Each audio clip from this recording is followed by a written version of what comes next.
everybody. Welcome to another edition of Vegas Unwrapped, a very special edition of Vegas Unwrapped tonight. For us, it is. For us, it is.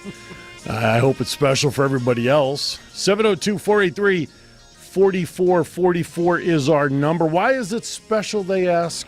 Well, March 13th, 2009, Mr. Cash. Who are you waving to? The thing she was just waving to you. Yeah, there you go. Oh, and I'm looking around. I know you're looking around. I'm saying, who's going to surprise us tonight? Mr. Cash, March 13th, 2009, we set sail on this crazy voyage called Vegas Unwrapped. In all honesty, and I've been thinking about this, obviously, for the last 6.5 years, I never thought it would go much more than a year.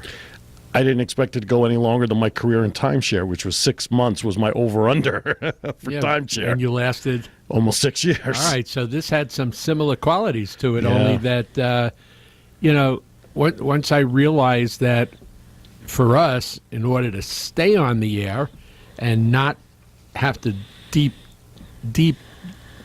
deeper into our pockets, we had to come up with sponsors, and we had to find out if people were really listening and stuff like that. Lo and behold, 7 years later, we don't have to worry that much about sponsors since we own the station. But the fact of the matter is that for a long period of time, well over 6 years, that's exactly what we had to do. And here we are today. Amazing. Here we are today. And I want to give everybody a heads up that when they watch the YouTube video after Beth does her magic, we've supplied her with pictures of over the last 7 years. And as we're speaking, I feel like the weatherman, because we'll be able to point to the green screen right about now. There'll be stuff floating behind us throughout the entire 2 hours of pictures of stuff over the last 7 years. People we've interviewed and events we've done and just goofy stuff that people were silly enough to snap a camera at to show us doing stuff. And, when I went through my pictures, it really just amazed me how much we've actually done in 7 years, how many people we've forget the interviews. I mean, we've interviewed people that, I go through my Rolodex and I'm surprised that they're there. In my real life, they would have never have even come close to my telephone. If we had to do a Jerry Lewis type telethon with all the people that we've interviewed and bring them all back, it would probably last as long as the telethon. If we gave them enough time and spaced it out, you're probably right. Yep. Between business people and entertainers and just interesting people that make up the fabric of Las Vegas, like the gentleman who's sitting with us tonight. Manny Vargas is our guest here in the first hour, and we met him not too long, only a couple of weeks back at an event. Yep. And he had an interesting story about his life and how he's come back in life, so to speak.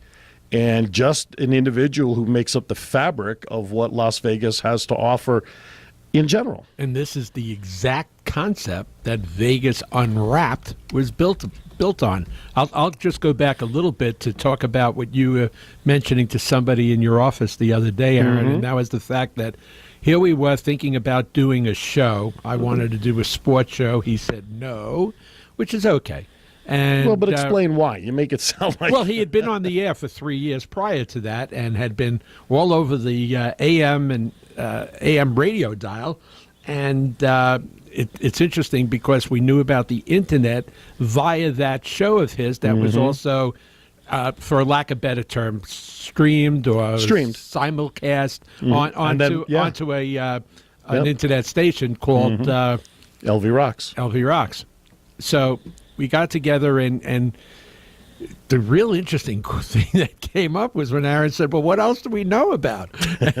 And, of course, being a master of lots of totally irrelevant information, the only thing that we could come up with is we were both, and don't kill us for this. Yeah, don't hate us. Yeah, we were in the timeshare industry, and in the timeshare industry, the way we were taught how to sell timeshare was to sell the city of Las Vegas, because that's why you'd want to bring people out here. And so we learned a great number of things about this place. We made up so much more about it that wasn't available and wasn't true. But the fact remained is that this is what we had a certain knowledge of. So we decided to, quote, unwrap Las Vegas after spending 2 yellow sheets of single-line paper, writing down names of shows that we thought might be appropriate for that. And lo and behold, after almost an hour and a half of racking our brains, credit is given to where credit is due.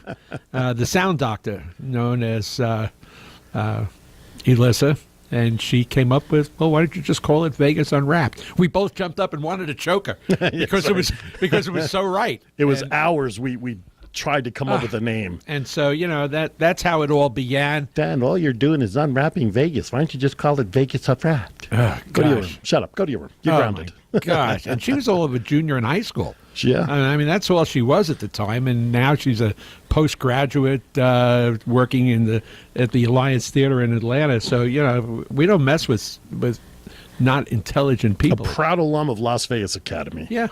That's right. And, really good stuff. I'll tell you, good stuff. So, absolutely. So if you want to join in and talk to us and let us know well, I don't know if I'm afraid to hear your feelings about the show or not, but 702-483-4444. You can also Skype us at Vegas All Net Radio if you want to. I'm also on Facebook right now under my Aaron Phillips page, so you can also message me there and let us know even thoughts and recommendations on things you want to hear on Vegas Unwrapped in the coming years. I'm going to read a text I received about 5 minutes before the show. Okay. It comes from our buddy Jay Lee, whose Waywalker Studios we are broadcasting from. She says, good luck tonight. I'm down with a migraine. Oh, no. But we'll catch you on the podcast. Love you and happy 7 years. Glad you stuck with it. Absolutely. So that's from Jay Lee, and we appreciate that. It's interesting how we've gathered friends, family, and just so many people that have, like you said, been either on the show or listened to the show or I think that between the two of us in Facebook and all that kind of social media, it's got to be close to 5,000 people. And we probably only know about 3 of them. Or 5. Or 5. But it's, in all seriousness, this show, if nothing else, it's had a tremendous impact on the two of us. And no question. For that, I'll always be thankful. I mean, we've done things, and we'll get into more detail over the course of the next 2 hours or so about some of the things that we've done, broadcasting stuff and things we've covered. And I've got a list, by the way, that I'm going to read off in the second half. Did you do a worthy and unworthy list? Yeah. Okay, you got that. That's fine. All right, baby. as long as you got it. Okay, very good. And, some of them are really ridiculous, too. Okay. And just some of the things that we feel that we helped unwrap. In other words, people have commented. They're facts and figures about Las Vegas, but we've at one point in time, and it would be your pleasure to go to all of our downloads, and I think there must be, hundreds of them available, almost right from the beginning, of where we unwrap these facts and figures. For the most part, you're right. Yeah. We have almost 300 videos on our YouTube channel. And I've deleted some out over the years just because they were just time tested. They were not. But one of our very first videos is still one of our most watched, and that's with our good friend Brian Hoffman, who did the Pledge of Allegiance skit of Red Skelton, and that's still. I watched it 2 weeks ago. Did you? Yeah, it's still just as good. Oh, it sent chills up my spine. That was the night about the Friday joke too. Was in there? Absolutely, I loved it. That's right. That's absolutely right. So we got a lot going on. Any other particular shout-outs there, Mr. Cash? Well, for those that have been listening to Vegas Unwrapped a long, long time, I commend you and I salute you. This June, I believe it'll be. Oh, and she'll kill me if I got this wrong. I believe it's 4 years this June since my buddy Lois and I reunited on Facebook, and she's been a proud listener. She's been there for us. Her husband Michael also has become a fan. I don't know how much she twisted his arm, but it's very, very nice. Jay Lee, as I mentioned, Bella Capo out in Oregon or wherever, California, wherever she hangs out, been a steady listener. And there have been so many of them out there. Our daughters are all family and friends. So all of you who've listened, either for the first time or for many times, we thank you and commend you. Absolutely, and we'll get into a lot more specifics as the time goes by. Looking at Facebook, we have a lot of new folks out there on our page, so we appreciate that. And I can't wait to do birthdays tonight because one of my all-time favorite performers is celebrating a birthday today. I want to add one thing to this, and Okay. you know, some people will find this very, very hard to believe. We listen to a lot of shows on regular TV, radio, all that stuff, and many of the shows are very, very scripted, almost to the point where people, you know, they have a script that they have to follow. And in the 7 years that we've done Vegas Unwrapped, we've never had a script. No, We've we have never not. had a script. We have a program sheet. We know what's going to happen, but we've never had to write something out where he's going to say something at a certain time and I'm going to follow.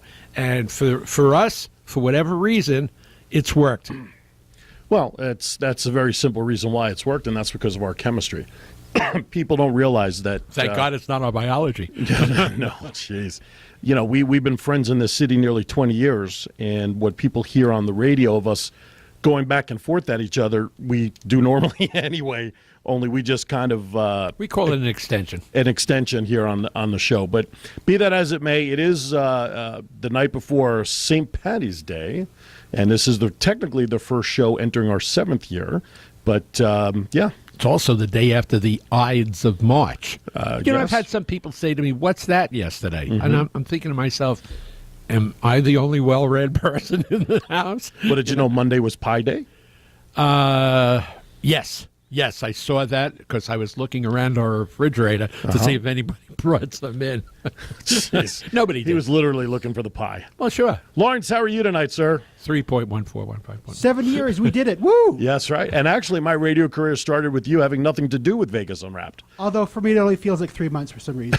But happy anniversary nonetheless. Yes, and thank you. sincerely hope you have many, many more. Thank you. So do we. We appreciate it. I mean, Lawrence, when I started the Sports Zoo with Perez over at KLAV, that was my entrance into radio 10 years ago. Over at KLAV when they were down at DI near Maryland, Lawrence was our board op. Yeah. So he was the initial guy behind the mic and pushing the buttons when I started my career in this entertainment industry we call internet radio. You know, it's interesting, and this is, for example, over the 7 years, I don't think we've had 7 total board ops. Oh, we've had 5. At least 5, right? But I'm saying, and all of them, you know, fit in Yes. and became regular parts of the show, and Right. and quite frankly, we appreciate all their efforts as well. Absolutely, and I jotted a note down here to make sure we thank everybody as the show goes. So taking care of the board ops. good and job. Hawkeye Mark, we'll give him a shout out. Who's out in Cali doing his thing. He was our board op for what, probably 2 years. Yeah, at least. He might have been the longest running board op with us, closest to Bobcat. Yep. You know, so that we had Lawrence, and I think Beth's even sat in once or twice. Beth is behind the camera tonight, pushing all the video buttons. We had Randy Miller when we first got here. Good old Randy. I remember him. Yeah. Emily filled in a couple of times when we Right. were on the board. I don't think Irma's ever sat in behind the board for us. And then, of course, our favorite over at LV Rocks before we had Hawkeye Mark, King Khan. King Khan. I mean, come on now. All you right. know, And you're leaving a big one out. Radio Zone 1. Yeah, that's That's John, man. John, The that's night we right. scared him out of his mind. So we debuted on this station called Radio Zone 1. The guy was originally from Australia, okay? His studio was down in the southwest part of there, like Valley View and Post Road area, down that way. And he was like a movie production and wanted to get into radio. So he had a huge following in Australia. We had this one warehouse group of employees that listened to us every week. And Anything this guy was like, putting on. what was it, like 3 and 4 in the afternoon when we were on something like at that. The night? next day. The next day, Yeah. of course. We debuted. You ready for this number? Nobody's going to believe it. And neither did I, but 600,000 listeners listened to our debut on that station, on that Radio Zone 1 station. Wow. We thought we died and went to heaven. And to think when it went to 100,000 after things, settled off, we were like, well, what did we do wrong? But yeah, we And did. then we did something wrong. And Yeah, then we did something wrong. moved and right along. We moved along. Yeah, we did some stuff innocently. So, all right, with that, we're going to step aside for our first break, and we're going to welcome Manny to the microphone. You're listening to Vegas Unwrapped Special Edition 7-year anniversary show coming at you from the Waywalker Studios here at Vegas All Net Radio. Our phone number 702-483-4444. And as Joan of Arc once said, we're going to soon let them all eat cake because we have a great cake here in the studio. Joan of Arc. She didn't say who said that. Who said let them eat Marie cake? Antoinette. So that's why you're the historian. There you go. We'll be right back. Joan of Arc. I love it.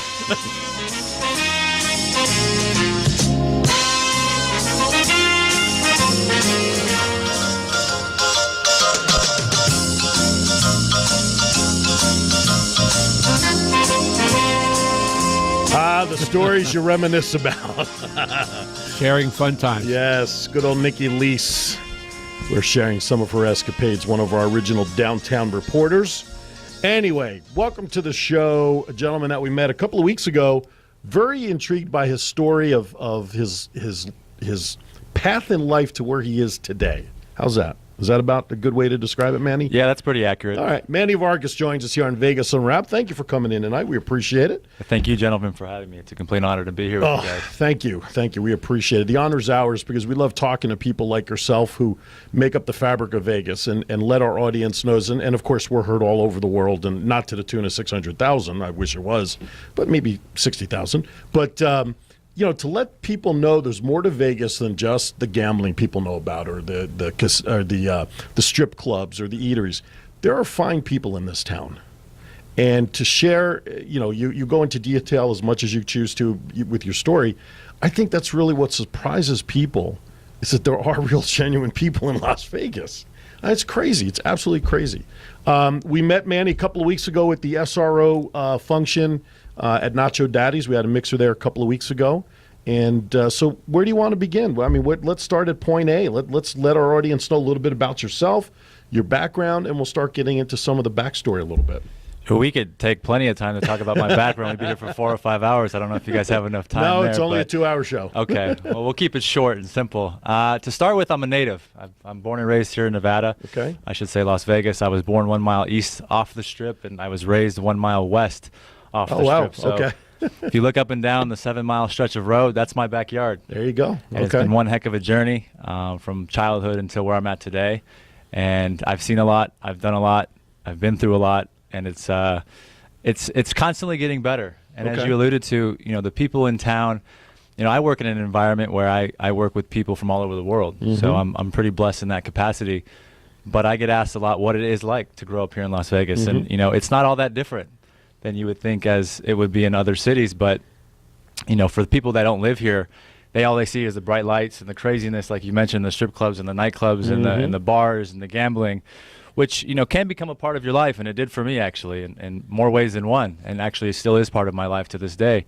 But I've been able to separate myself and really appreciate a lot of the good things that Vegas has. Mm-hmm. There's a lot of recreation here. There's a lot of good stuff that you can do that aren't going to fulfill your life in such an entertainment side of things. Mm-hmm. And so, with that, I take it day by day, and I really enjoy this town. It wasn't that way for me for so long. I wanted to get out really quickly because I think that the town was eating me up rather fast. And so in what ways? And again, just divulge what you choose to, but in what ways was the city starting to turn you so that our audience understands what you're talking about? Yeah, absolutely. So I'd call this meeting Manny, and I don't have anything to hide at this point about my life. The alcoholic tendencies, the addictions, the drugs, the partying, mm-hmm. the sex, all that stuff mm-hmm. was my life. Mm-hmm. And, there were a lot of ruined things that I had that were part of my life as well. I was an athlete for several years and went off to play college baseball in San Francisco and ruined that part of my life as a result of partying and drinking and all that stuff. And then I came back here to Las Vegas and I started to pick it up more and more because I was easing my way into an age where it was very accommodating, and it was the lifestyle, and it was very exhilarating. It was fun at the time. Mm-hmm. But, little did I know that, I had all these other things going on behind me that were going to end up shaping my future, up until about 4 months ago. I had 3 very awesome businesses that I were a part of, for some time, and I ended up ruining that, And, up until 4 months ago, I was still doing the same old Manny type things, partying, drinking. Now, you're a relatively young guy.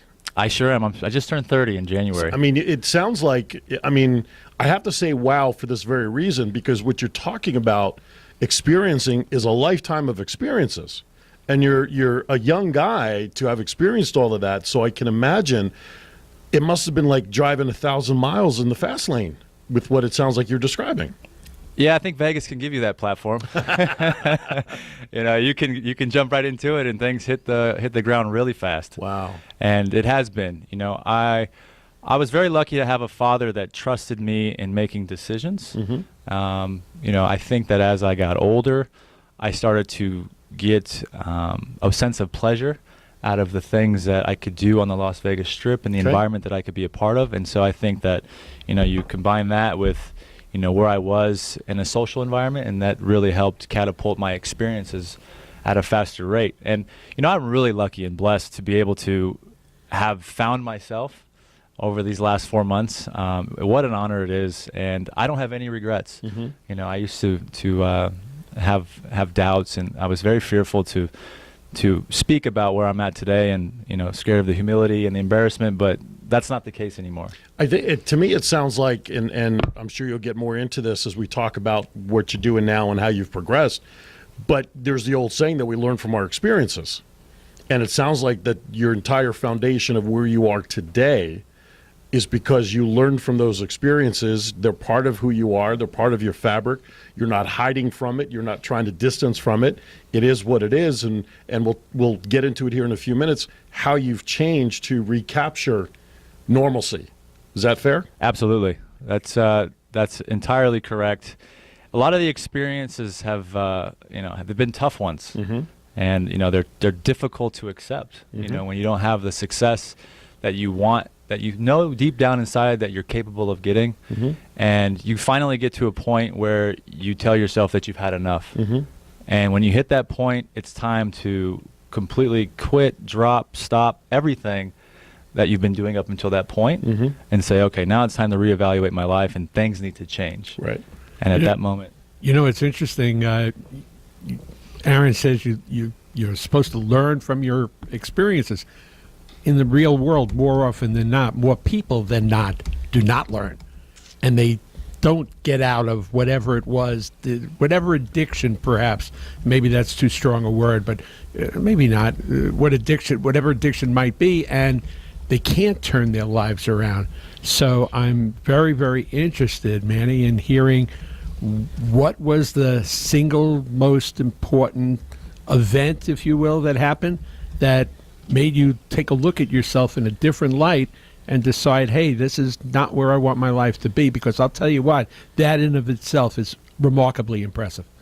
Sure. So it started with me just coming back from a vacation that I had gone on in November with a wonderful lady that I met who flew all the way out here from across the world to spend her time with me.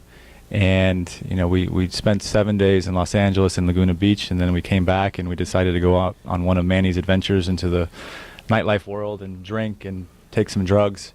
And it wasn't long before Manny was waking up the following day once again, as he so often did for so many times for years and years before that, without remembering a single thing. And, when I woke up, I looked to my left, and I swear to you, this woman was looking at me like I was a three-headed monster. And, the first thing that I can think to myself was, oh, no, not again. And at that moment, I just had a wonderful week in time and experiences with this amazing girl. And I had once again risked and possibly ruined another potentially really valuable relationship that could have been a part of my life. And I said to myself at that moment, I was like, I've had it. I've absolutely had it, because I refuse to feel like this again. I refuse to keep having this pain and this suffering as a result of making these choices to live in this party lifestyle and drink and take social drugs. And so at that moment, it was a radical adjustment in my life, and I said, this is it. And so that was the day that I decided to stop drinking, for starters. More power to you. Fascinating. The hardest thing to do is to quit cold turkey, pretty much, because you didn't go into rehab, did you? Did you do this on your own? I did not quit with rehab. I just cold turkey, like you just said. That's what I said. Yeah, Okay. yeah, I mean, pure willpower. My wife, when my mom passed away 15 years ago, my wife was a smoker off and on, and my mom passed away. One of her complications was because she smoked forever. Okay. My wife, about a month after my mom passed, my wife quit cold turkey to smoking, and she's now the worst person you want to walk through a casino with, because she'll smell smoke miles away, and she hates it. Right. So I can appreciate the cold turkey stuff, and it's tough, and the fact that she didn't do it with rehab or support, like Ricky said, that's more power to you. Well, to make matters more challenging, I still have friends and I have clients that come in from all over the place, and there still are plenty of environments. So you're not exactly I'm not removed from it. No, Yeah. which was even more exciting for me in the sense that I could challenge myself, because now I was out to prove to myself that I could do it. That's a hell of a challenge to because you could be feeding yourself that same ilk again. It's like a bartender an alcoholic working as a bartender. Right. It's a gambler working as a ticket puncher in the sports book. I mean, holy mackerel! I mean, that's really that's pretty cool stuff. And I've been fortunate enough to go to AA now too, and I hear a lot of these amazing stories. And you realize that a lot of people have shared the same experiences as you have, and that you're not alone. Right. And they really give you, the strength and the power courage, and support. the power and the support. Every one of those characteristic qualities that you can take with you and apply. It's been great. Family support as well, of course. Family support, absolutely. Yeah, I'm. Family has always been there. Although I didn't always allow myself to love and to receive the love from my family, which is, again, a whole nother story. Well, in May, you'll have plenty of time to start telling that absolutely. story. And so they've all been there.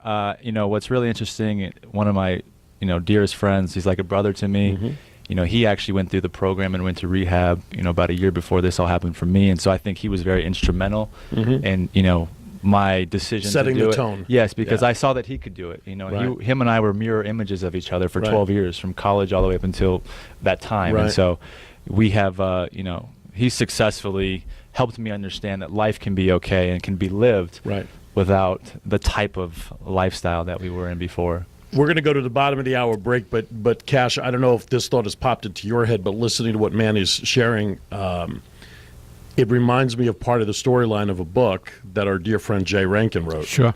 And he wrote a book called, this friend of ours, Under the Neon Sky, a Las Vegas doorman story. And the book picks up the night that Tyson bit off Holyfield's ear at the MGM.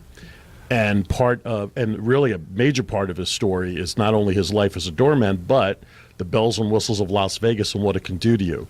And so listening to your story, it's echoing pretty much what he wrote about in his book. So it's interesting to hear the parallels, I think. So, all right, we're going to go to the bottom of the hour break. When we come back, Manny's going to tell us how he turned the corner and kind of what he's doing now here in Las Vegas. Can't wait. We'll be back with more on Vegas Unwrapped right after this.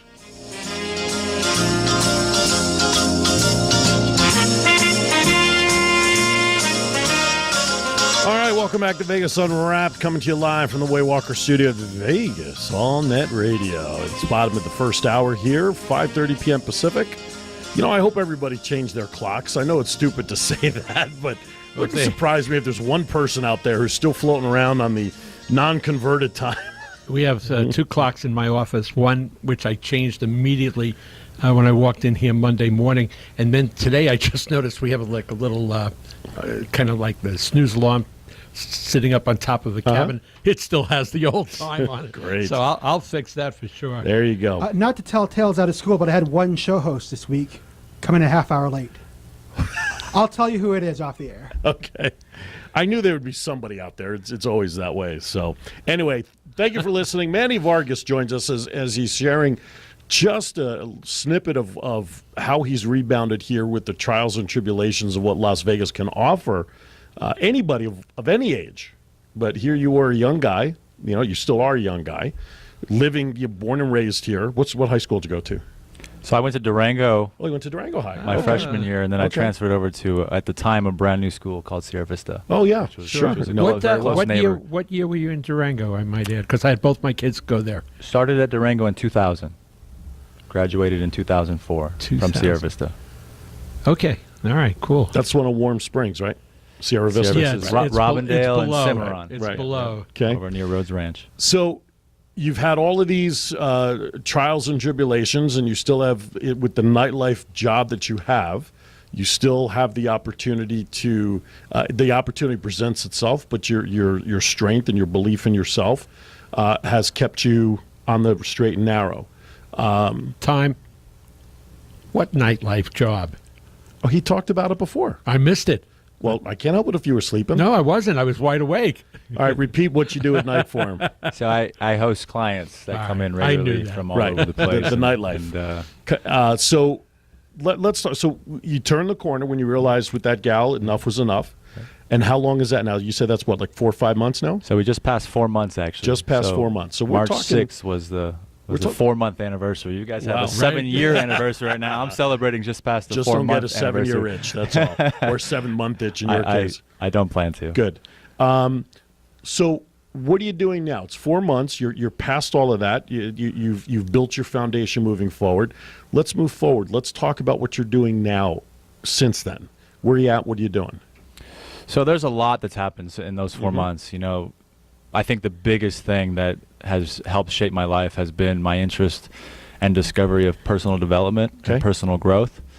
You know, a lot of people talk about it, and, you know, unless you're ready to receive it and, you know, surrender to your life and say, hey, it's time for me to make some adjustments, then will it find its way into your life? And I have been an absolute student in personal development and personal growth, and I have found myself in so many different areas, you know, spiritually, professionally, with my family and my friends, and you know, it's made a huge impact on my life up until this point. And so, you know, I've been going through this ID process. I say ID, it's identification process, and finding the true essence of myself. And so I've hired a voice coach.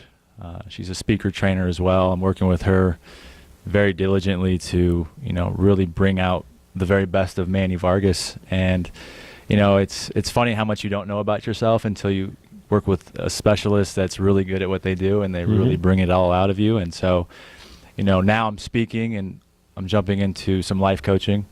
I'm going to be getting a certification here in the next month. I've just gone back to school at the International School of Hospitality, taking a 5-week fast-track course for event planning. The goal is to start to throw my own parties. I've done it, God, For since- everybody else, you might as well do it for you. You now, know, right? here's part of what's really cool about it. You know, as part of this genesis, you know, finding out what your purpose is in life. You know, I've realized that I'm really, really good at hosting and entertaining people, and I love, you know, providing for them the playground to have a good time. And you know, what better place in Las Vegas? So, you know, I took that with, you know, I tried to find out where my excitements lie and what makes me happy. And so now I'm wrapping all of these things that bring joy to my life into that. And so now I'm going full speed ahead at each one, and I'm gonna do something spectacular. I just feel it. It feels so good. Well, come May, we're hoping to have him on the airwaves here at Vegas All Night Radio if things go right and go well. No, he has the Absolutely. voice for it. Oh, No question about it. Absolutely. And that's important. I mean, if you come across well to an audience, it's going to permeate itself to have them follow what it is that you want them to do. Absolutely. So you're learning, the learning that you're doing is mostly from your own experiences in terms of the information that you're going to share with others? Absolutely. Okay. Absolutely. There is a huge process involved in a lot of this learning. And, you know, I once heard something not long ago that it says, I actually heard this in one of my AA meetings. The guy that was talking said, you know, if I'm telling you something and it worked for me, there's a good chance I got it from somebody else That it who worked it worked for. Exactly. And that's true with a lot of things Sure, in life. Nobody sure. just comes out of the womb and assumes all responsibility and all Right. knowledge. It's all learned from somebody that did it successfully and left Right. the clues behind for the Right. rest of us to pick them up. It's interesting. I've always said when people have asked, oh, you know so much about so many things, and I've always said, I can't remember having an original thought. Everything that I've gotten, I've learned from somebody else and learned how to utilize it in that way. Boy, I want to jump on that in I so know many you ways. do. but I know you do. I'm biting my tongue. But it's a true fact, because I think if you're humble enough and your ego isn't through the roof, that you could admit that most of the knowledge that you gain in life is through a learning process, I think that makes you even more valuable.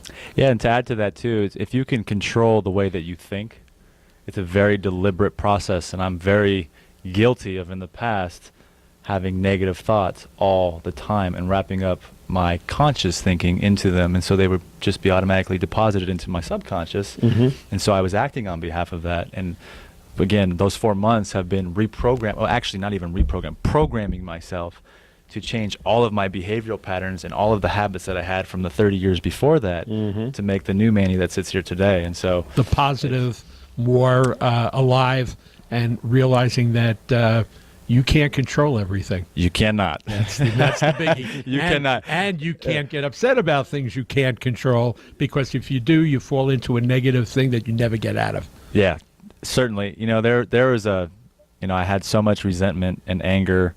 I tried to control other people's lives, and I had to let all of that go. I had to just surrender it all to just life as it was, and as a result, your whole spiritual side changes, which is really cool. And I didn't really know any of this was possible until I started actually doing the things that I was instructed to do. And it's been the most remarkable feeling that I could ever have felt. And what happens when this sort of genesis takes place is that you want to then share it with everybody else. The first thing that I wanted to do was go to my loved ones, my dad and my family members, and start to say, all right, here's what we're going to do. You need to do this, this, and that. And they're like, what the hell are you talking about? And like, why are you so happy? What's going on with you? Right. Well, and that's a great point, because that's something that I had to figure out. It's that, just because it feels good for you doesn't mean that somebody else is necessarily exactly. And so that's where I had to kind of draw the line, because I was so excited about this new person that I was becoming. Right. And I was trying to push it on everybody else. And I was like, okay, that's not going to work. Right. So I had to take a step back and just realize that when they're ready, it'll come. Here's another thing you learn in that process. Before you can help others, you first have to get yourself under control. And then when you do that, then you become a much more effective vehicle to be able to help others. Couldn't have said it any better. It's absolute truth. It's the truth. So Radar, my daughter, she sends me a message. She says, they talk about this in class all the time. Thoughts are not your own or our own. And then she writes, most people are not self-authored. Nobody is self-authored, actually, if you think about it. Because we learn from everybody else from the time we exactly. Even the greatest writers of history of all time, they've gotten most of their thoughts through their learning process as well. Right. Well, what happens is that we learn everything as human beings from the time that we're born until about 7 or 8 years of age. And so as kids, the only people that we can learn from are our parents or our authority figures, our peers, our uncles, our aunts, whoever they are. Right. And that becomes the programming. That's who we are. And now as we grow, sure, there's extra information that starts to come in through school and through peer groups and things like that. But by the time you're 7 or 8, you're already you. You're already molded. You're already you. So you are actually the result of your closest person. That it could be your father or your mother. And then think about this. They are also a result of their mom and their dad. And it keeps going for generations and generations and generations until somebody actually says, I'm stopping this, and I'm finding myself in this process, and then I'm going to program myself to be me. It's not easy. And that's why I think a lot of people don't actually do it, because it's almost like a full-time job. It takes work. A lot of work. And sometimes work is very hours a day. Abhorrent to people. I spend hours a day just working on this type of stuff with myself. So as my daughter's listening, she fired a question in. Okay. Under the premise, like you talked about, where we learn from others and it goes backwards and backwards and backwards, she asks, where did the thoughts come from? Someone had to have the first thought to be passed on to the next step. So who had the first thought? So I typed back to her, I said, God. Absolutely. Whatever God you believe in, whatever entity you believe in. Wouldn't that make sense? I couldn't agree with you anymore. I think that is the best response that she said Bob. Have been but I don't know who Bob is. Bob is her God. Bob's her God. No, I want to know about Bob. I was going to say, let me change that. Better be Dad. Dad. Okay. All right. No, but you're right. You're right. Yeah. There's a huge spiritual understanding in this, and a faith-based Right. understanding. Which, if you read any book, I just got done reading Think and Grow Rich, which I'm surprised it Sure. took me so long to read it. Napoleon Hill. Napoleon Hill, and it's a phenomenal story, and it's all faith-based, and that can all go back to what you believe in, how you believe in it, and it helps you shape the course of your future. She ended her thought here by saying she hates grad school, but she says an author by the name of Robert Keegan talks about mental demands of modern life. She recommends that it should be a must-read. Absolutely. So I will I'm take waiting that. I appreciate the suggestion, and I will pick it up. I have another book ahead of that one in line, but that doesn't mean that I can't go back to the bookstore. I'm and pick waiting that to one see up. if she knows what the title of the book is, and I'll share it with you. I hate to say this. Oh, wait. It's called In Over Our Heads, The Mental Demands of Modern Life by Robert Keegan. So that's the name of the book, In Over Our Heads. I hate to say this, but our time is up, and I'm so intrigued with wanting to learn more, which is a nice hook is what we call that in the business, because we'll definitely have you back on. Certainly, and if all goes well, I mean, I mentioned it before, hopefully in the month of May, if things go right, we'll get you, you'll be hosting your own show here, sharing your experiences and helping people kind of write the track for them. That's the plan. So we're looking forward to that. That would be such a winner, and it would be a real pleasure and an honor too to have somebody of your new stature, if you will, to be on our network. Absolutely. Thank you for coming in, my friend. Thank you, gentlemen. We I really appreciate it. And again, congratulations to you thank both you. for 7 Thank years. you. What an accomplishment that is. We'll see if we can make 8. All right, I'm around, you will. There you go. When we come back, it's going to be some unworthy or worthy topics to wrap up the first hour with Mr. Cash. Don't go anywhere. He's chomping at the bit for that cake. I see the saliva in the corner of his mouth building up. It's one of these. Yeah, I'm get out of close there. enough. I'm Get close out of enough there. to give it a little finger. I see the knife. I'll chop that finger off. We'll be back right after this.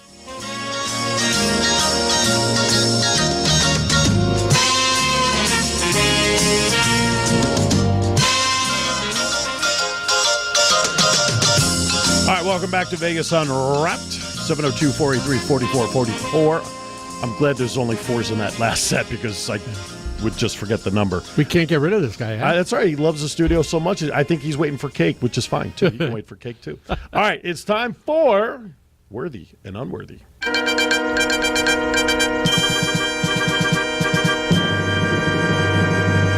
Flash, welcome to Worthy or Unworthy. I got to check Ryan's coffee in the morning because I think it's great. no, it is. It's good. All right, this is the subject. He's our version of John Oliver.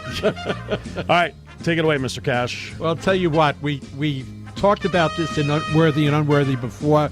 We've both agreed we're really not going to get into this political stuff because But you're going to do it anyway, But aren't you? only because this is such a ridiculous Worthy and Unworthy. Okay. I've got to have your input on it.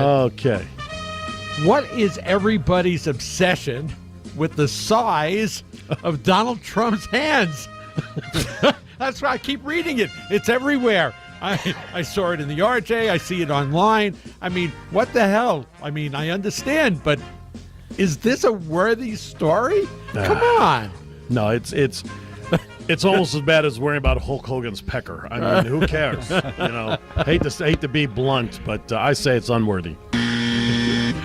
I couldn't agree more. I mean, come on, But, really. I mean, it's just... I it's guess for the wallet he has to carry, you have to have a big hand. But besides that, who crazy cares? stuff.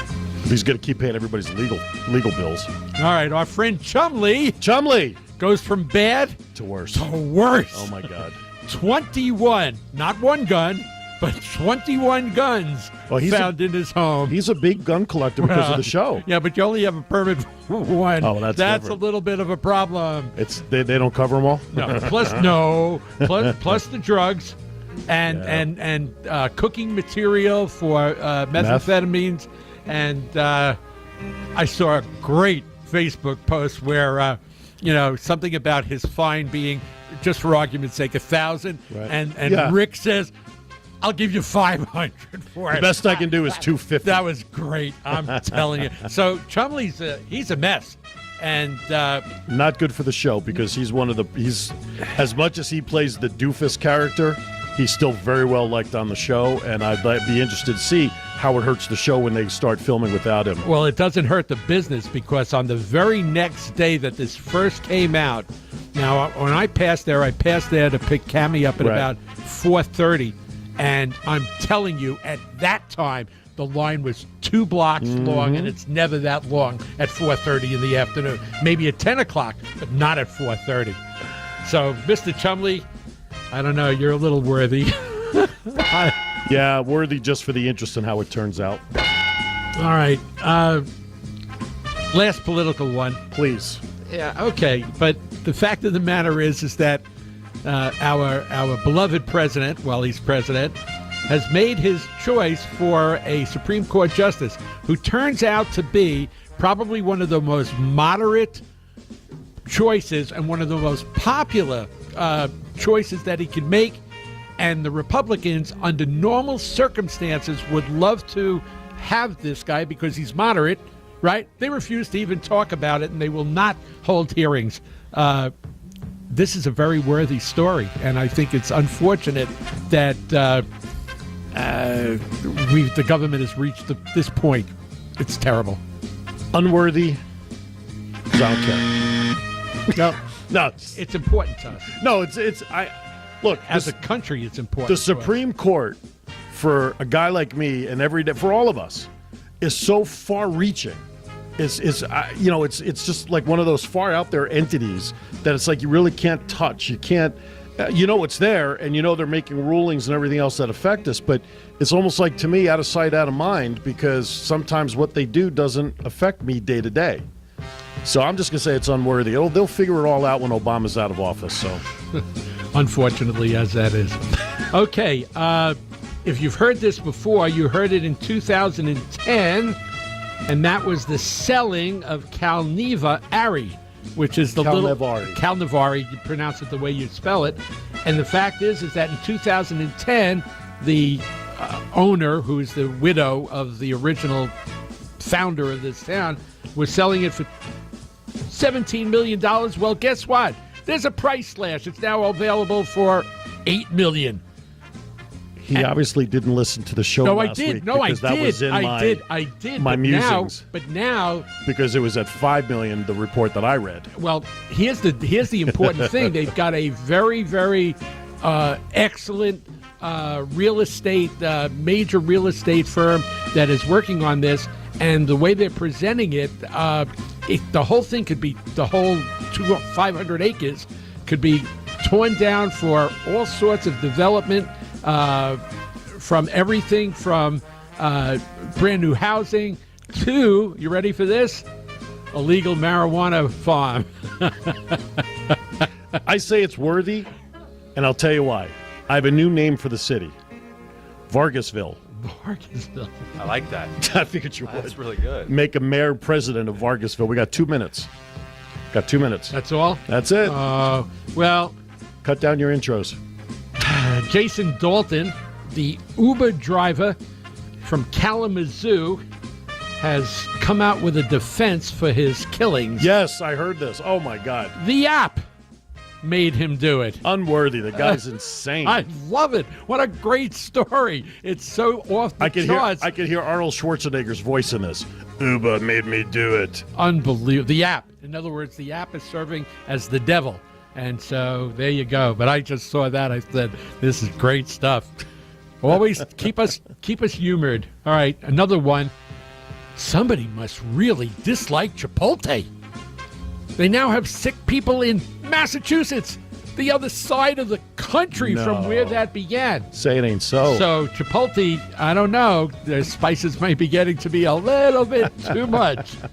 And finally, we got to stop doing things here in Vegas the wrong way, because the news every single night, fires, shootings, accidents, killings, motorcycle crashes. When is it going to stop? Because it's every single headline, every single night. I feel like I'm back in Philadelphia. I'll tell you when. When duct tape fixes stupid, that's when it'll stop. Those are all very worthy and unworthy topics for our 7th year anniversary. Hour number 1 is in the books. One more hour to celebrate, and in the next hour, we have no control over what's going to happen because I'm expecting call-ins and silly stuff, and, who knows? Anyway. 702-483-4444. We're going to have cake in the second hour. Manny, thanks again, man, for stopping in. Good stuff. Thank you, guys. Look forward to hearing more from you. All right, hour number 2, right around the corner as we head to National. I sound like Jerry Lewis when I do that. We'll be back right after this.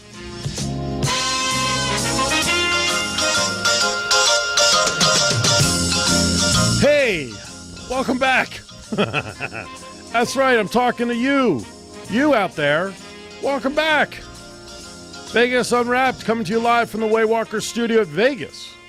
All Net Radio. It is top of hour number 2, 6 p.m. Pacific, 9 East Coast, 8, I think, in Macomb, Central. Illinois. Yep. So we want to thank you for listening, and it's probably Saturday morning in Australia right now. Yeah, they lost a few days. Oh my gosh! Do they actually?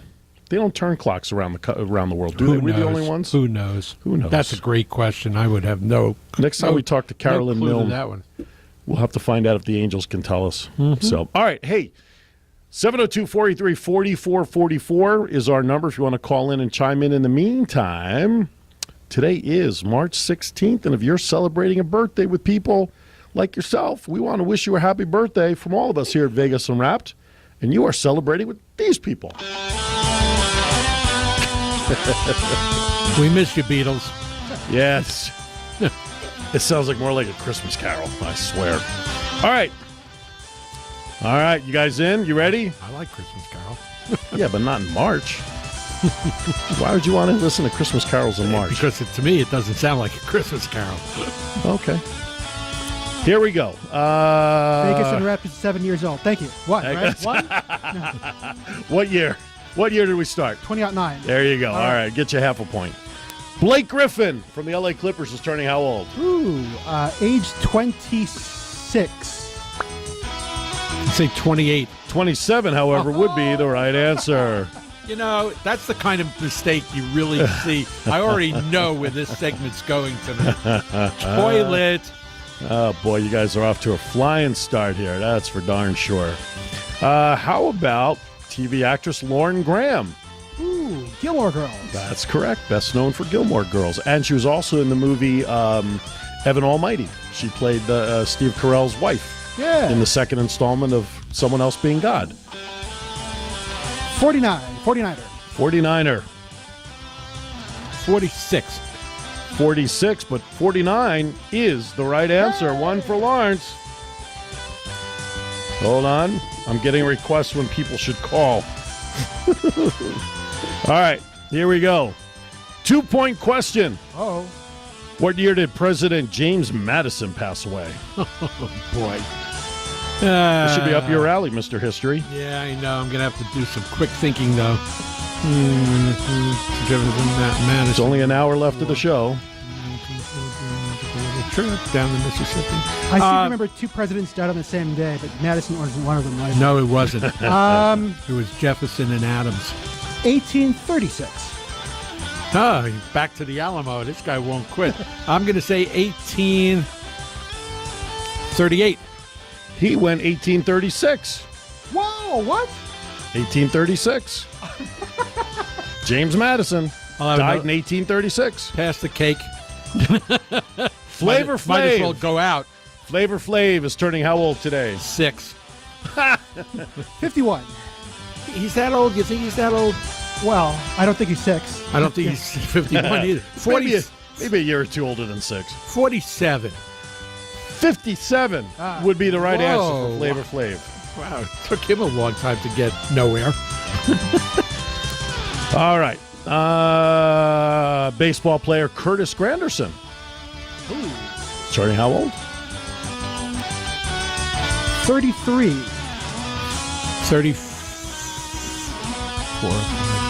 35 is the right answer. Oh!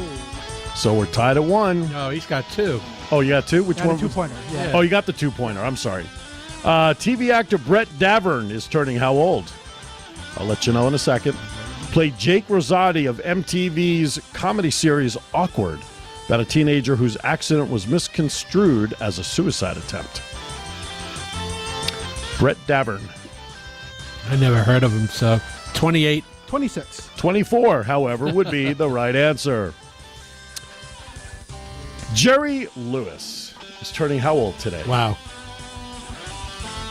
Jerry Lewis would be well into his 80s. I'll say 90 years old. 89. 90 would be the correct answer. Do we have a caller on the line? Radar's on the telephone. Radar's on the line. Bring her up. Hello. Hello. Hello. How are you? I'm good. How are you guys? So you're calling in simply to procrastinate from writing a paper? Yes. Uh-huh. Yes, I am. The truth shall set you free.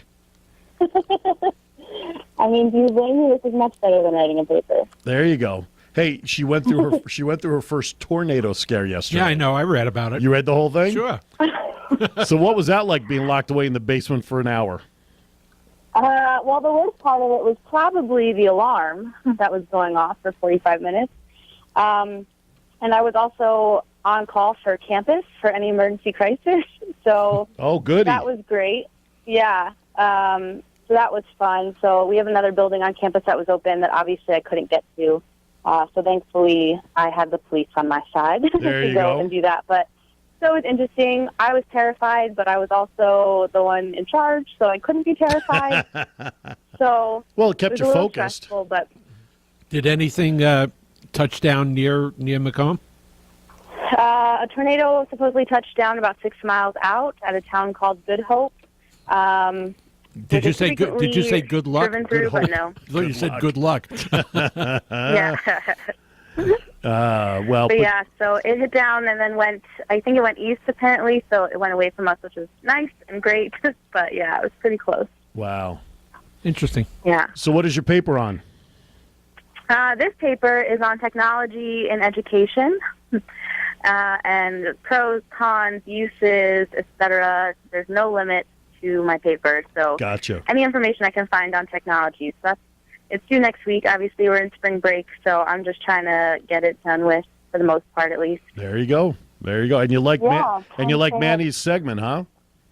I did. I really enjoyed Manny's segment. I found it very interesting. I get so upset when like the stuff that I'm actually learning in the classroom is like said in reality. In the real world. Yeah, so it was kind of cool hearing him talk about like his levels of consciousness, I guess. Mhm. It connected some things for me. But yeah, no, it was awesome. It was a great segment. It's good to hear positive things to hear. So yeah, it was a very nice segment. I'm excited. I'm glad he's got a show coming up. Good. Well, hopefully it will in May. We'll keep him rocking and rolling. So, all right, let's get back to Yeah. paper. We got to get back to birthdays. Oh, thanks, guys. Well, happy anniversary to you guys. All right. Thanks, Thanks. kiddo. Love you both. Love you Bye. too. Talk to you later. What a sweetheart. All right, Radar from Macomb, Illinois. All right, here you go. Back to birthdays. 2-point question. What year did Frank Sinatra Jr. die?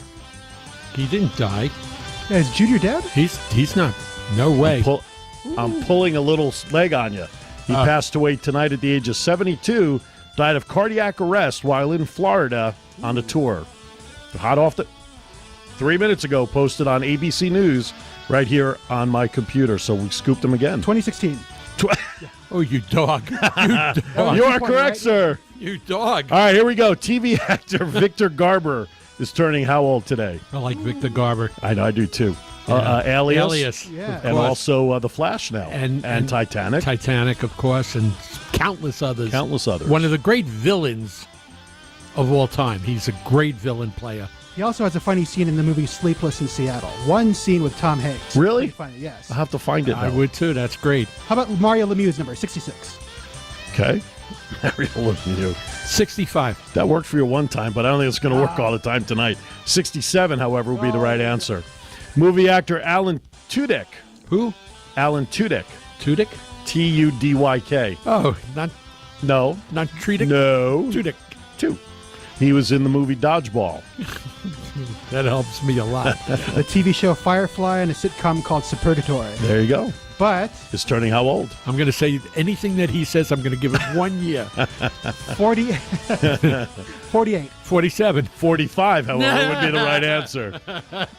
TV actor Eric Estrada Oh, Punch. chips. 67. He's maybe that old, but he sure never looked it. 65. 67 would be the correct answer. Oh, wow. Let's see who this one is before I give you the name. I don't want to give you a name and then get yelled at again. You're not going to know that one because that's a Hispanic show. Well, you don't watch the shows from Mexico, do you? Not often. I didn't think so. Not often. Basketball player Tim Hardaway Jr. is turning how old? Hardaway Jr. Yeah. 24. 25. Lawrence is on fire. Oh. And fuego. It's a career night. 24. Well, how many points you got tonight? Too many. He stopped counting. Way too. He's got And I have no 2-point questions He's got for you. at I'm least sorry. 4 or 5 points. Holy already. cow. And last, here's a 2-point question. Not going to help you catch him, though. How about a 5-pointer? Do you remember the old basketball games where, all right, next shot wins? That's right. We can do that if you want. Yeah. Double or nothing. Pat Nixon, what year did she pass away? Pat Nixon. I'm going to let Ricky go first. Just to see Yeah, what's I'm gonna. Not Nancy Reagan, Pat Nixon. Yeah, I know. Well, no, I was I'm gonna say.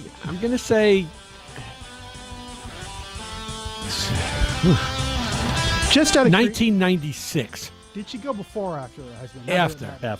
After. That's a good guess. 1997. 1993, however, would be the right answer. And mercifully, that does it for celebrity birthdays here on Vegas Unwrapped. And happy birthday to all of you celebrating today. I'll drink to you there, Lawrence. Good job. Boy, he slaughtered your you. He health. slaughtered you tonight, man. He rode you under the bus and drove back and forth a few hundred times. Holy cow. I bet you enjoyed every second I of did. it. Yeah. Dates in history time. Jerk. As we That's Mr. Jerk to you. There you go. What year did Iran adopt solar Hijra calendar? Oh, the solar Hijra calendar? Yeah. Damn, that was just not too long ago. And not too far from here. I'm clueless. I have 1980.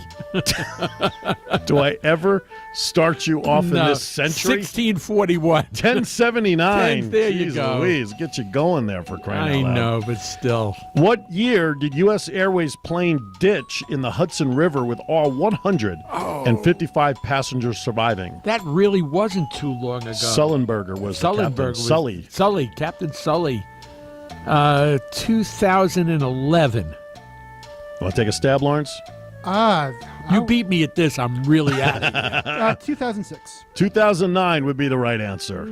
Close. What year did the New York Stock Exchange have its slowest day ever with only 31 shares traded? What day? What year? Do I ever do days? Tuesday. No. Tuesday. 1929. We'll take a shot. I'll go early. How about 1899? 1830 would be the correct answer. Jeez. I figure the day after the October Depression hit, they all jumped out of windows, so they didn't bother trading that day. That's why I figured 1929. I was going to give him the frickin' date, too. Oh, my God. What year was a large amount of space debris created when a Russian and an American satellite collided over Siberia? We're really digging tonight. I'll say 1978. 1959. 2009 would be the right answer. Jeez. You guys are way off tonight. Holy Yeah, cow, this we one's are- killing you. We are. Holy That's the shnikes. it's the frosting.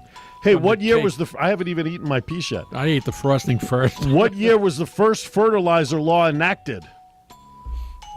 I don't know, but it still smells in the air. First fertilizer law. Yeah. A law against or a law? It doesn't say. It just a says first law. fertilizer law enacted. 1997. 1894. 1871. What year was Barnum and Bailey Circus making its debut? 1870. Actually, that's not too far off. But 1881 would be the right answer. Yeah. You were pretty close. Thanks. I'll I give you- not get much credit from this guy, ever. Ever. Let's see. What else? We have another caller? All right, we have a caller on the line. Welcome to Vegas Unwrapped. Who's this, please? This is Brian Hoffman. Hey, Red Skelton. Mr. Brian, how are you, Mr. Partner? Good to hear from you. How are you, amigo? We're doing very well, thank you. How's life in Tennessee treating you? Life in Tennessee is awesome. Good. I heard Gertrude was flying over there. Yeah. They're the only pigeons or the only seagulls in Pigeon Forge. They feel like a minority. He never stops. No, you read his jokes, his one-liners? Yes. And, oh, my God. The last couple have been tremendous. I know. One of them had somebody fall over in their chair. Yeah. Crazy. Hey, Brian, thank you so much for calling in. I said this to you, privately in an email, but, you really were one of the first guests 7 years ago at the Blue Building down on Maryland and Bonneville.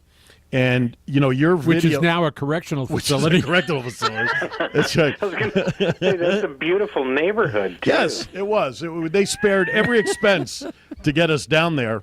The video we shot of that night, which is still on our YouTube channel, of you doing Red's Pledge of Allegiance, and, of course, the famed Every Day That Has a, Friday in it, Joke for Cash, is still one of the most viewed videos we have on our channel, and we're grateful for that. We sure are. Well, I'm honored. It's been a long journey. I haven't realized it's been 7 years already. Yeah. Do you know that corner that that Bonneville and wherever Maryland Parkway, every week they move the 7-Eleven to a different corner so they don't get robbed every night. Oh, my gosh. So what's going on for you down there? Show's going well? Everybody's loving what you're doing, I'm sure. Oh, yeah, absolutely. It's my ideal crowd. It really is. It's unbelievable the amount of gray hairs and no hairs that come here. Well, Cash and I provided that without a problem. Yeah, but Branson has got to be the best place. I always thought when Brian made the move there that he was going to be a rock star. Yeah, absolutely. Well, he should have been a bigger rock star here. As far as too much politics here. You know that. I know, but listen, I can want for a friend, can I? Yeah, sure. But Branson was the right move. Yeah, no question. Yeah. Well, we're happy for your success. Quit saying that B word. It's not Branson. Don't confuse people. Oh. He keeps saying Branson, Ricky does. It's Pigeon Forge. It's Pigeon Forge. Yeah, well, it's in the neighborhood. Oh, my gosh. 2,000 miles away. Yeah, that's all. Just a few. Jeez. Pigeon Forge. Remember that was the seagull joke. I got that. Yes. He still hasn't learned. It's Wednesday. And it's Wednesday. He still hasn't learned, Brian. It is. It's the day that ends in Y. That's right. Yeah. Listen, my friend. We thank you so much for checking in, and absolutely. I'm honored, and congratulations on the 7 years. I wish you another 7. Thank you very much, and continued success down there. And you know what? We miss you up here. We love you. That's for sure. Absolutely. I miss you guys too. I miss a lot of things about Vegas, but there's just so many good things happening here that it kind of outweighs those. And no question. One of these days, I might come back as a vacationer. I don't know. Well, you'd better. If you do, you better let us know. Oh, absolutely. All right, my friend. Thank you so much, and of course, we'll keep chatting on Facebook. Absolutely. You take care now. Thanks, Brian. You. Brian Hoffman, our Red Skelton tribute artist extraordinaire, calling in from Pigeon Forge, and we have another caller on the line. Who's this, please? Hey, it's Mary Romano, Chicagoans in the desert. Mary Romano, I saw you on Facebook that you were listening, and I was going to give you a shout-out, but you beat me to it. Wow, we are getting some superstar calls. Absolutely. Mary Romano Flynn from Chicagoans in the Desert, who we had on our show a few weeks back, and joins us. So how are you tonight? Yeah, I'm really liking the trivia. So here's my trivia for you guys. Okay. Oh, God. What year was it that the Cubs won the World Series? You mean they won a World Series? Yeah, well, I got this one for you. 1908. Wow. He's wrong. It's 2016. Oh, very good, Mary. Right on the button with that one. Well done. that's a prognostication. Absolutely. Good job. Very good. You got to wake up pretty early in the morning to top cash. You know There what you I'm saying? Well There you done. go. Well done, Mary. I am duly impressed. Hey, you guys, happy anniversary. Very thrilled for you. You had a really exciting year taking over, the station this year, and just want to say continued success, man. Thank you so much. It means a lot coming from you that you've helped us get to where we are today and sharing our posts and being on the show and all of that stuff. And Share, absolutely. share. and we appreciate it. And just keep following us and share us with your friends and family and help us make the next 7 years. You got it. I'm excited for you guys. Okay, God bless. Thank you, darling. Thank you. Mary Romano Flynn, Chicagoans in the Desert. So that was very nice to call in. All right. We're gonna bypass this 8:15 break because we're already at 20 after. That's a good idea. Which means, Mr. Cash, you're up to 7 years of unwrapped treasures of the things that we've done on your list there. Absolutely. Intro. You actually had an intro planned? No, but Oh, okay. I thought it might be nice to hear some music. Oh, okay. It's here somewhere. I'll find it. All right. All right, here are some of the things that over the years has been discussed on Vegas Unwrapped by various Powers that be. guests and stuff like that. And the first one I wanted to go over is, and I'll ask it as a question, kind of like the trivia stuff. Okay. Since 1983, how many implosions has Las Vegas had? 21. Anybody else? Lawrence? Beth? What was the year again? How many? Since 1993, how many implosions of Las Vegas hotels have there been? Ooh, boy. How about lucky number 13? Very close for Lawrence. 14 is the right answer. And we discussed that one night a number of years ago when we were thinking of blowing up one of the hotels ourselves. Which one was that?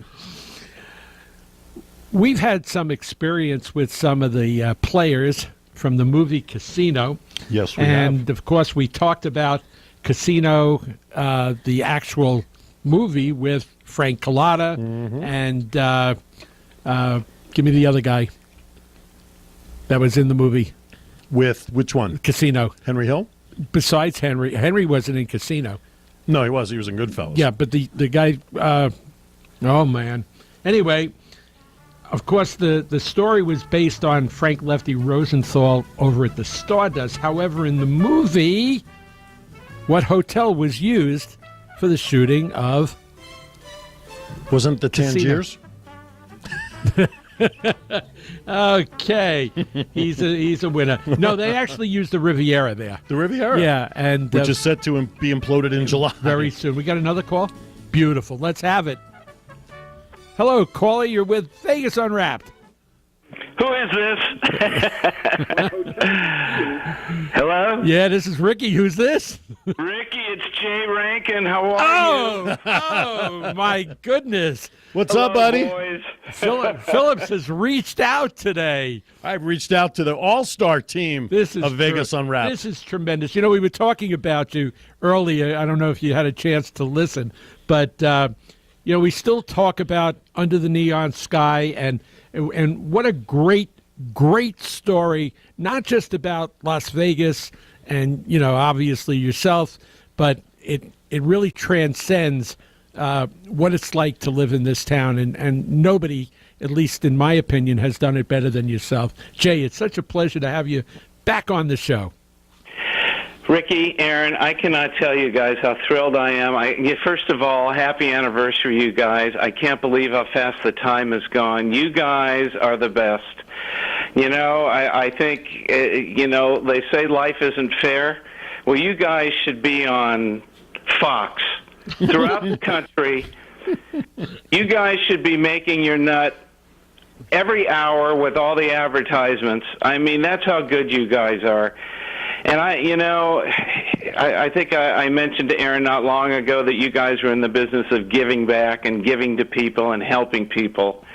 and I'm one of those people you guys have helped through the years, and I don't know how to thank you guys. I really don't. Well, I'll tell you what, Jay, just continue to be our friend is more than enough thanks for us, because we adore you from the moment we met you, courtesy of Denny Griffin.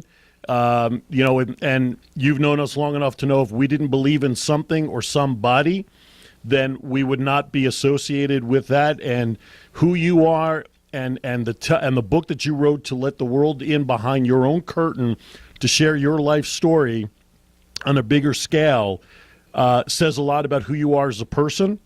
And Cash and I have just adore you to death. And quite frankly, we still play your commercials. You're the longest running sponsor we have on Vegas Unwrapped. 7 years we run your commercials, and it's just been a pleasure to be able to call you a friend. Well, right back at you guys, and I mean that. I think that it's not that often when people really connect from the heart. And certainly, no matter what the reasons or how it came to be, I am just so thankful that I met you guys, that you guys are still at it. It just gives me a thrill. It really does. It means a great deal to me that you guys are still on the air, plugging away, and still helping people. What can I tell you? Well, we appreciate that, and I don't know, did you see I emailed you the clip of last week's show. Did you happen to catch the YouTube link I sent you? Yes, I did. And there again, I just sit there alone in a room with my son listening to this, and I think to myself, I'm really blessed to know these guys. I really am. And I think that it's kind of like, I don't know what the karma or charisma or connections were, but we seem to understand certainly a lot of the subcultures of Las Vegas, the psychology of Vegas, the emotions of Vegas. It's such a unique town, and it isn't defined in a lot of ways like a lot of other places are in this country. And you guys just seem to tap right into that, zero into it. So some of my experience with the city, you guys, I didn't have to explain myself very much. And you guys knew exactly what I was talking about, and to me, that's a gift. And I think that most people that come on your show will feel the same way, that you guys are a real gift. And I just can't be more happy that you guys are still doing this. I really can't. Well, we're kind of surprised. So are we. Yeah, but Aaron likes to talk about one of the joys that he's gotten out of being on the air has been meeting people from all walks of life that if we were just regular guys at a regular job, we would have never had the opportunity to come across such people. And in my really humble opinion, you have always been in that top group of people that it's been not only a pleasure to meet, but also an honor, because we take people very seriously who have achieved something better than normal, extraordinary. And with your book and your whole life, you've done that, and that's why we love you. Well, guys, all I can wish and hope for you guys is that you keep plugging along, and we're having this conversation and this ceremony year after year after year. And I hope that as well that you guys get a lot of help with your show, because I think you deserve it. Needless to say. And I'm going to contribute to this show as much as I can, because I think it's more than worth it. And I just wish you guys the best. Number one, health. That goes beyond all. And number two, just keep doing what you're doing, guys. I love the show. You guys are so good at this. And anybody out there that's listening, connect with these two. I don't care what your projects are. Run it by these guys, and you might be surprised what they can do for you. So Thank you, There's Jay. my plug for you guys. God bless you. Hey, listen, real fast before we let you go, a couple of quick-fire questions. What's going on with the screenplay for the book? It's been an interesting ride. I'm working with a producer. His name is Harvey Myman. Harvey has been around a lot of years. He was one of the producers on a lot of the top comedy shows, and now he's what you call a shopper. So he's got his crew of people, and they pick and choose what scripts they feel are going to be very, very successful. And we go through different layers of Hollywood. The first layer was to start at the top, and we saw with the book and the script some of the executives at ABC and Fox and Universal, Lionsgate, and we ran the script by them. And although they loved it and they thought it was unique, this isn't a normal formula for a script. It's not a typical love story, police story. It's not even a typical Vegas story, because so many Vegas stories really have very little to do with Las Vegas. Vegas is more of the backdrop. Right. But this particular story is about a doorman working for a casino and all of the things that happen, whether it's the guests, whether it's the hosts, whether it's a fight night, the politics that go on with management and the workers, and the addictions. It's got it all. And it's a great, great script, but it's not your typical police family comedy, love story. So it's a matter of just keep plugging it along. So now what we've done is we've gotten a list of the managers of some pretty well-known actors and actresses, and we're connecting with them and having them read the script. And this is what we do. We're going to some of the bigger talent agencies in the city, so we're working hard on it. Everybody still believes in it, but you always hear that some of these scripts take years. Right. Absolutely.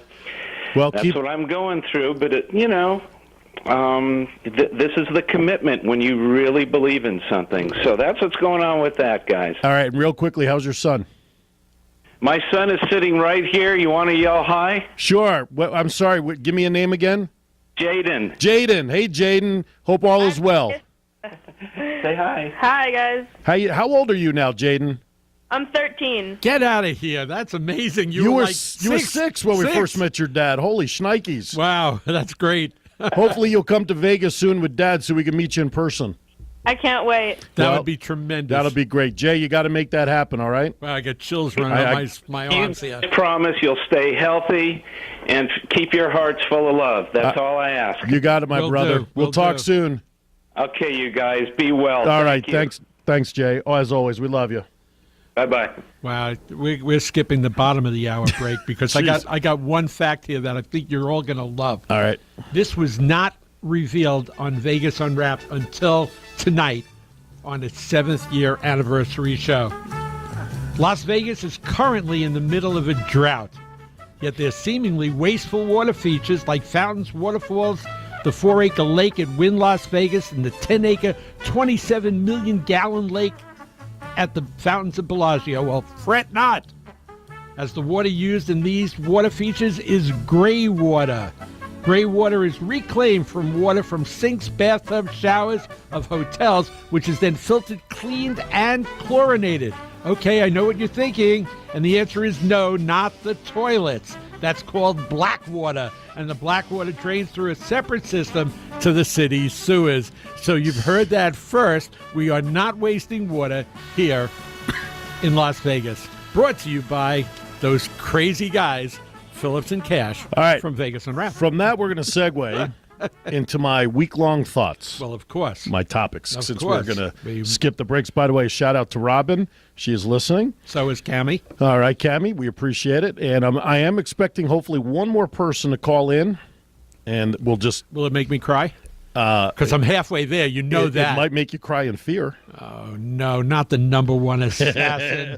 Oh, my God. I don't know. I can't control the phone lines. All right, here we go. No. Here we go. Read this earlier today.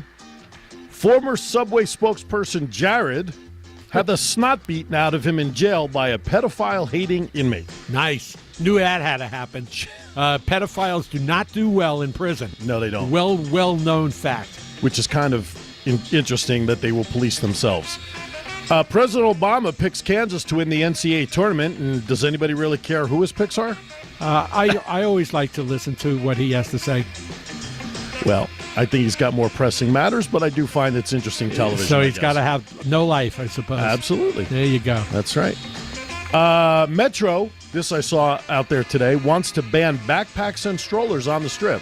Yes, they do. And we're not far away from it, I fear. Jeez. I fear it's going to happen. I don't understand the strollers part. What's the fear with the strollers? I didn't see that in the story. The backpacks, I know why. Well, the backpacks are scary. The backpacks are scary. Strollers, another place to very easily hide a bomb if you're a terrorist, because they don't care who's in the stroller. Keep that in mind. Yeah, I guess. No, that's a crazy. fact. Welcome to the Las Vegas sign is getting a much-needed facelift. McCarran opens up a cell phones parking lot. Did you see this? That was almost an unworthy topic tonight. I think it's really cool. You park your car in this cell phone waiting area, and when your passenger comes in, they give you a zap, and the next thing you do is you drive right up because it's not far from the terminals. Yeah, exactly. Basically, they let you park and wait. So 3 UNLV assistant coaches interviewed for head coaching job at UNLV this past Monday. Stacey Augman, Todd Simon, and Ryan Miller are all coaches on the current staff. They have to do that. It's politically correct. We have another caller on the line. Mr. Cash, why don't you take this caller? Welcome to Vegas Unwrapped. This is Ricky Cash. Who do I have the pleasure of addressing tonight? Mr. Cash.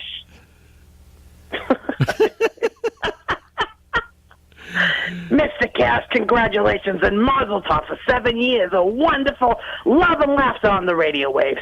Well, I'm just so overwhelmed. I almost don't know who it is. Oh, it's just April. I know. Mazel tov, you guys. Congratulations for 7 amazing years.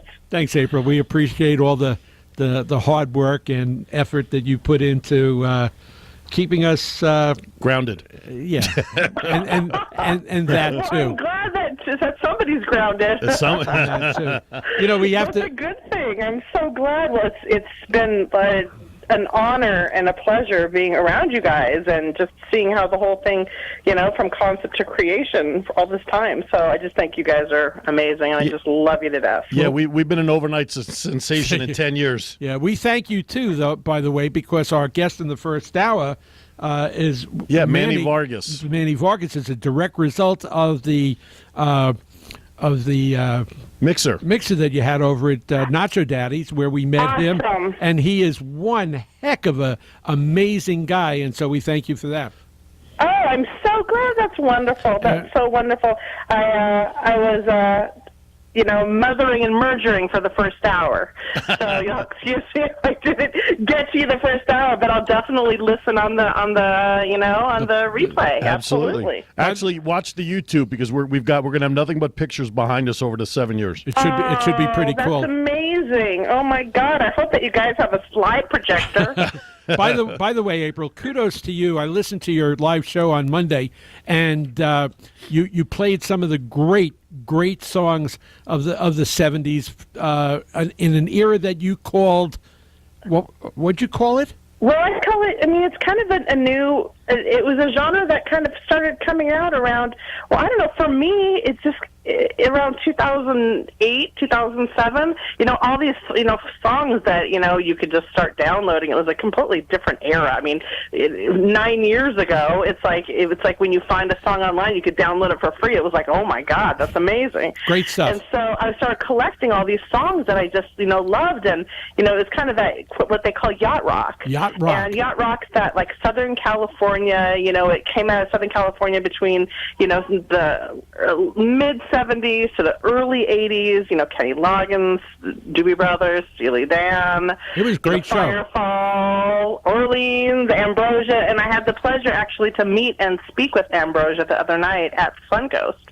So I'm hoping when they come back around on their tour in the summertime that we'll get them over into the studio there and get an interview. Great. It was a wonderful show. I tried to catch you on the way out, but you slipped through the back door. Oh God, yeah, I was chatting with Miss Beth. So hey, what can I say? real quickly before we let you go, how did Max do tonight? Max did great. It was the festival for all the orchestras in town. And okay. They played over at the Las Vegas Academy. Yeah. So it was an honor to be able to, have him there, and he's doing so well, and he's just a little violin aficionado. He'd make a great interview. He'd make a great show. Yeah, he would. I'm still waiting for him to do his homework. I'm still waiting for him to take out the garbage. Keeping him on his other homework. So, hopefully come summer we'll have some fun and get our feet wet, so to speak, in the summer sun with radio and all kinds of other things I know you guys have up your sleeves. But Gotcha. if you loved that show the other day, Ricky, it's a series of three shows I know. on Yacht Rock. So I know. next week will be it, and the week after. So it's a great segue into spring. I'll be listening intently. And last but not least, did you make that phone call I told you to make? The one I texted you? Mystery in the Or night. that we were talking about on Facebook earlier? Quietly, we go off track. No, I just got in. Oh, okay. There you go. Well done. Okay. I'll give that lovely lady a call. You got it. All right, kiddo. Thanks for calling in. We love you. We love you for your support, as always. I love you guys so much, and I'll see you guys tomorrow. All right, sounds great. All right, thanks, babe. April. Take care. Vinyl Vixen every Monday from 11 a.m. till 12 noon here on Vegas All Net Radio. She has really, without a doubt, more knowledge in the world of pop music than anybody that I have ever met. And believe me, I know a lot of people who know a lot about that kind of stuff. All right, couple more topics before we go to hopefully a quick break before Weird News.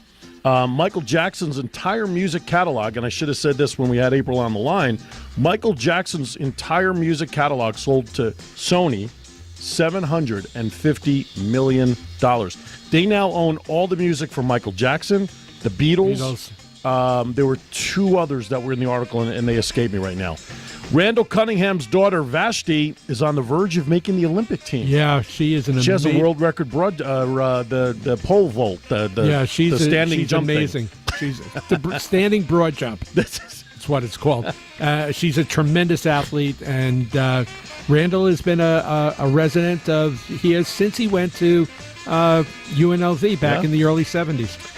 Billy Idol opens up a residency at Mandalay Bay. Yep, he sure does. He decided to do that rather than travel to Europe with a lot of the issues that are out there, so he decided to settle for residency.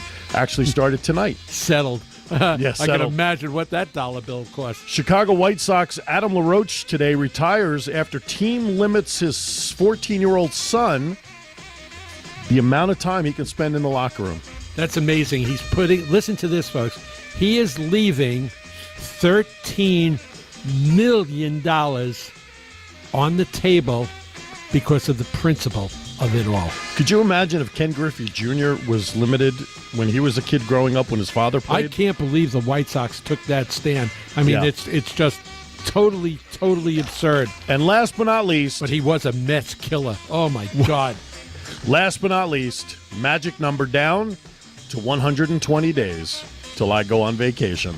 With that, we're going to step aside for a break. We're going to wrap up with weird news on this anniversary edition of Vegas Unwrapped right after this.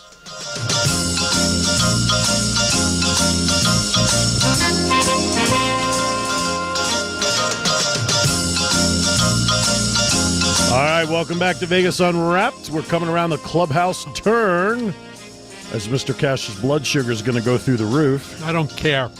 Not often that you get 7 years of being on the same studio and microphone with you.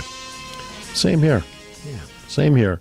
We cut into the cake, I have to admit, during the national break. We were going to do it live on the camera, but I couldn't wait. The hell with it was that. very good. By the way, I want to thank, where did I go for us? I want to thank Vons today for the great food. We also Are they still in business? Yeah, the one over on Durango and DI. It's still Levon's. Okay. Yep. Actually, I think they're part Albertsons because I saw a lot of signs in there that looked like Albertsons stuff, especially the Monopoly game that they're doing. Anyway. All right. So it is time for the time of the show where we realize we're not as bad off as we thought.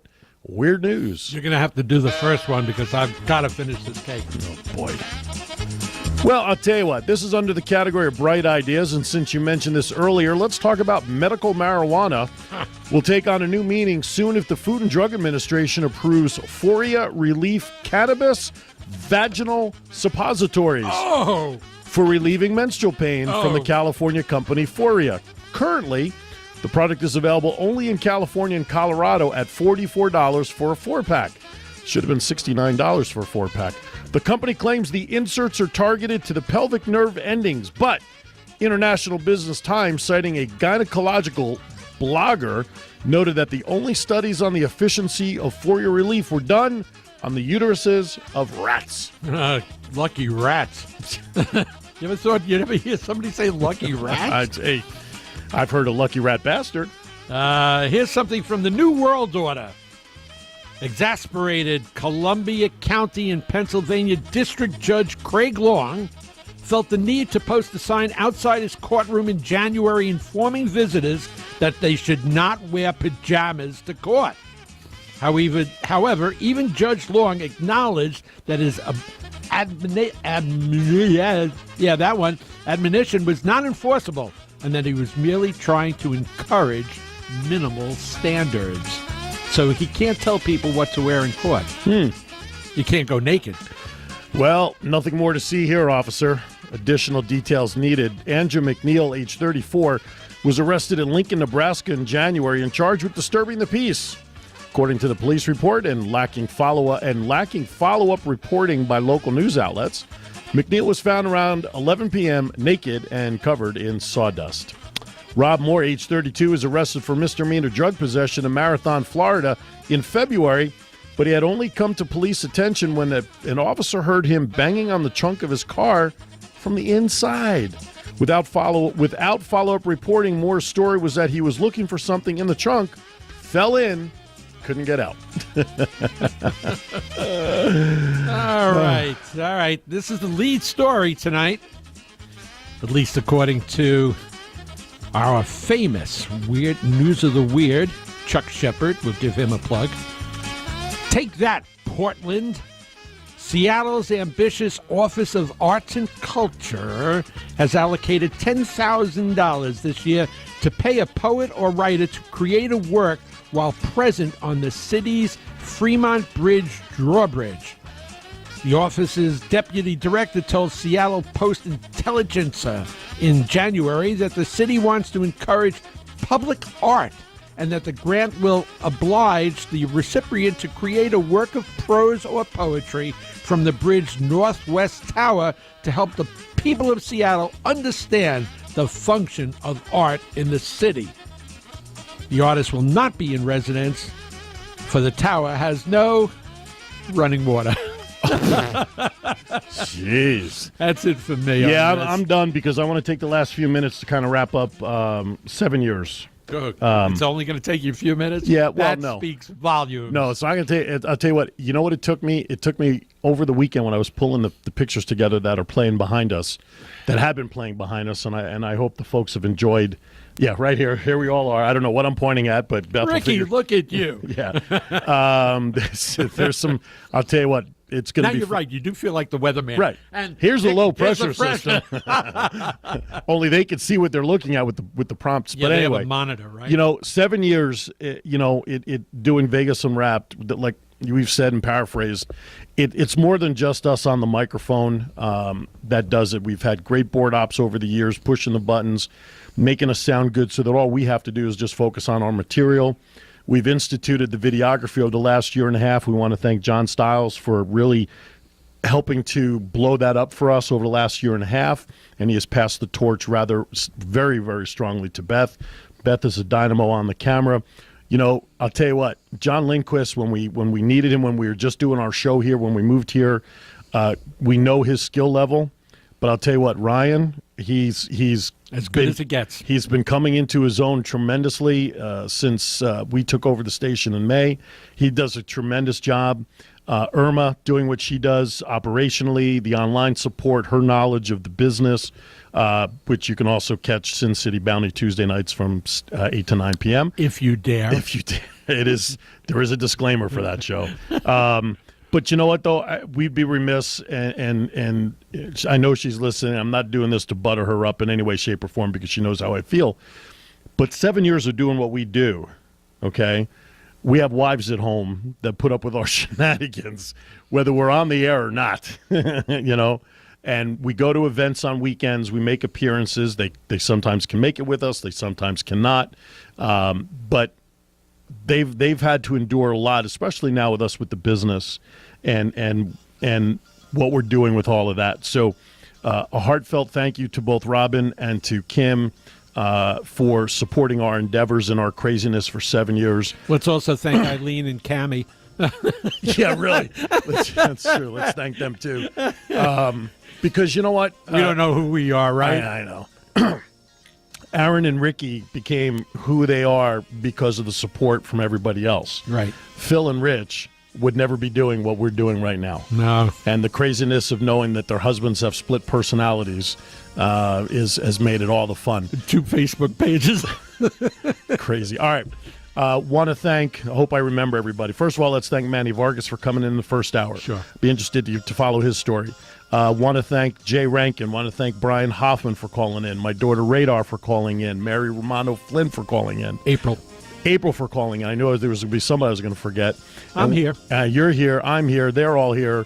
I wish the assassin called in. I did ask him to call in to surprise you, but I know he hasn't been feeling well. He's been a little under the weather. So yeah, I'm just surprised that I sat here long enough waiting for that call. It would have been funny if the door was knocking. Oh, at my that God.